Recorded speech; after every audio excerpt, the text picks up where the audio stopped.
Russia launched its largest drone attack on Ukraine since the start of the war, destroying homes and killing at least one woman, a day before the United States President Donald Trump is due to discuss a proposed ceasefire with Russian President Vladimir Putin.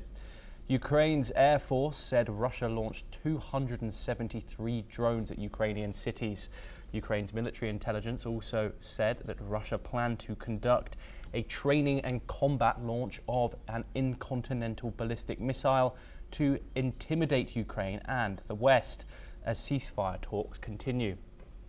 Meanwhile, Russian forces have taken control of the settlement of Bahatar in Ukraine's eastern Donetsk region, according to Russia's Ministry of Defense. The ministry also said that Russian forces have downed 75 Ukrainian drones on May the 18th, as per Russian local media.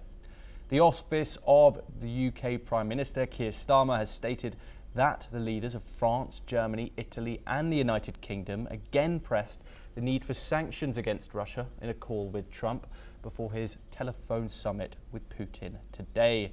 This comes as Russian President Vladimir Putin told Russian state television that he wanted to eliminate the causes that triggered its war on Ukraine and create the conditions for a lasting peace and guarantee Russia's security.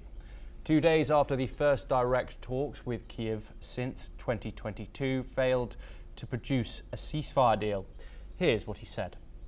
У нас достаточно сил, средств для того, чтобы довести начатое в 2022 году до логического завершения с нужным для России результатом.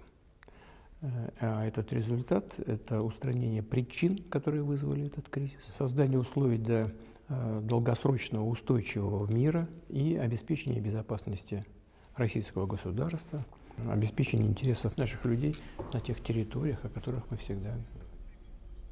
Meanwhile, Ukrainian President Volodymyr Zelensky met with US Vice President J.D. Vance and Secretary of State Marco Rubio in Rome on the sidelines of Pope Leo XIV's inauguration to discuss the latest developments on ceasefire talks with Russia. It was their first meeting since their heated White House encounter in February. The Pope also held his first private audience as Catholic leader with Zelensky after highlighting hopes for peace for a martyred Ukraine. We're now once again joined by Jim Rice, who is a professor of international law, to discuss this in more detail. Jim, why do you think, I want to start off with this drone attack that's just occurred, the largest launch of Russian drones since the start of the war, 273. Why do you think Russia chose this moment in particular, just before the Trump-Putin call, to launch its largest strike? What message were they trying to put across? I don't know what message they think they're trying to get across, but I do know what the message that they're getting across, which is Russia is not negotiating in good faith by any means. And I would suggest this massive attack indicates an underlying weakness from Russia and from Putin rather than strength. But again, apart from that, I'm just speculating. Jim, we obviously saw on Friday, we saw the first direct conversation between Russia officials and Ukrainian officials. Some are calling them underwhelming. We saw a 1,000 prisoner exchange agreed. Some are calling them failed peace talks, however. So we're having the two leaders talking today, supposedly over the phone. What realistic outcomes do you think we can expect from this talk? If any, Jim?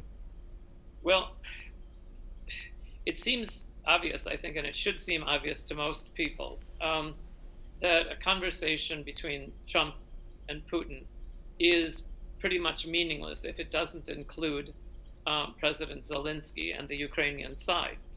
Ukraine is the victim of an illegal armed attack, which was carried out 3 years ago. And so if they're excluded from the so-called peace negotiations between Trump and Putin, it would be pretty much meaningless. Furthermore, I would go farther and say that in addition to that, the Europeans also seem to be sidelined by this. And obviously, Europe matters.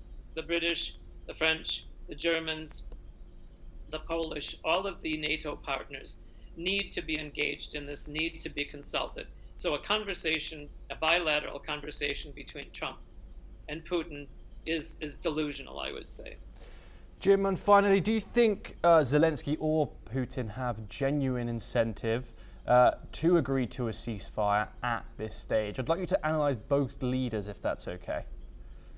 Well, I'm glad you mentioned that, because Zelensky has been arguing all along, the Ukrainians have been arguing all along, for a durable ceasefire as a predicate, as a necessary condition for talks to ending the conflict. And Russia has just simply ignored this.